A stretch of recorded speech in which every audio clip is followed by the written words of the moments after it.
Chicken biryani එකක් හදන්න අපි මේ චිකන් ලෙග් ටික හොඳින් සෝදලා පිරිසිදු කරලා අරගෙන තියෙනවා.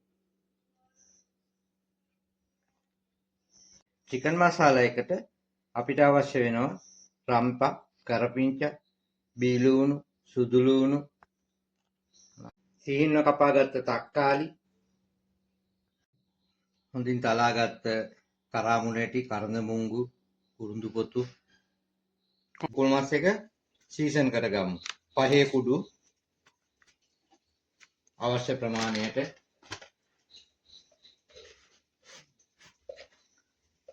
කහ කුඩු, මිරිස් කුඩු,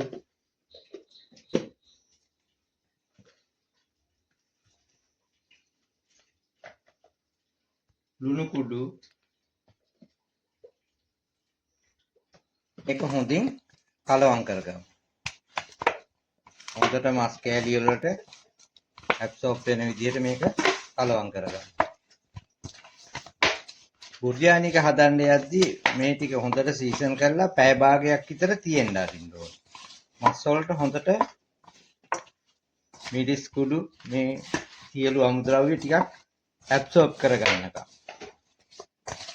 ඊට පස්සේ අපි බුරියානි එකට අවශ්‍ය මසාලා එක හදාගන්න. මසාලා එක හදාගන්න යන්නේ ඒක ටෙම්පරාදු කරගමු.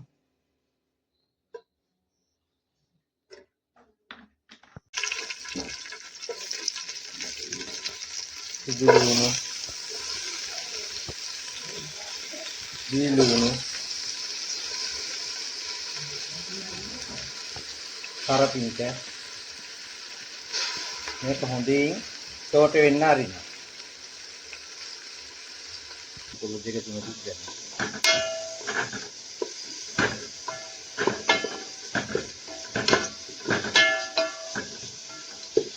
විදිහට හොඳින් බැදෙනකම් මේක ටෙම්පරාදු වෙන්න ඕන. හොඳින් ටෙම්පරාදු වෙලා ලුණු ටිකයි, සුදු ලුණු ටිකයි, රම්පේ, කරපිංචා. දැන් අපි මේකට එකතු කරනවා මිරිස් කුඩු.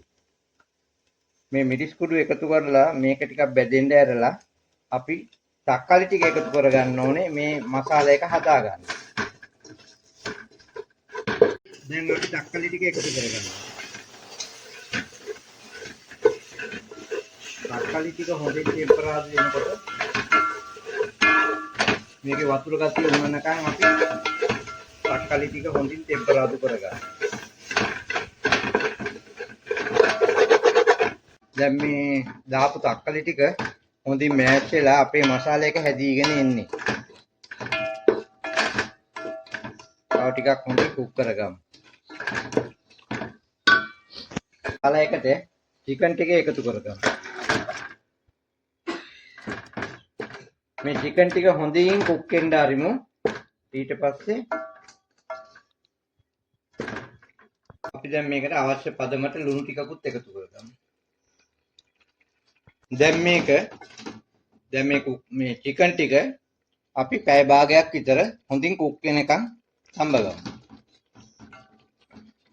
දැන් අපි මේ බිරියානි එක හදාගන්න අපි කලින් අගත්ත බත් එක පොඩ්ඩක් ලේයර් එකක් දාගමු. මේ තරමට ලේයර් එකක් දාලා අපි මේකට දාගත්ත මසාලා කරි එක අපි දැන් මේ මසාලා කරි එක මේ දාගත්ත බත් එකට දාගමු චිකනුත් එක්කම.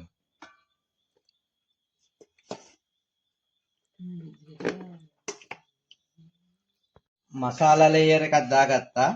දැන් අපි ආයෙ නැවත ඒක උඩින් බත් ලේයර් එකක් දාගන්න. අපි කලින් තඹගත්ත බත් ලේයර් එකක් දාමු.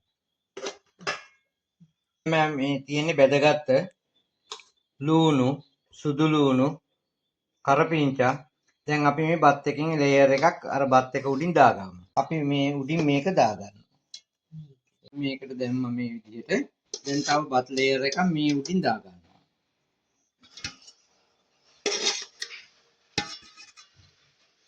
ඒක වැහෙන්න මේ විදිහට දාගන්න. ඉතිරි මසාලා ලේයර් එක මේ විදිහට බත් එක උඩින් දාගන්න. මේ වගේ ලේයර්ස් දැන් අපි දෙකක් දාලා තියෙනවා.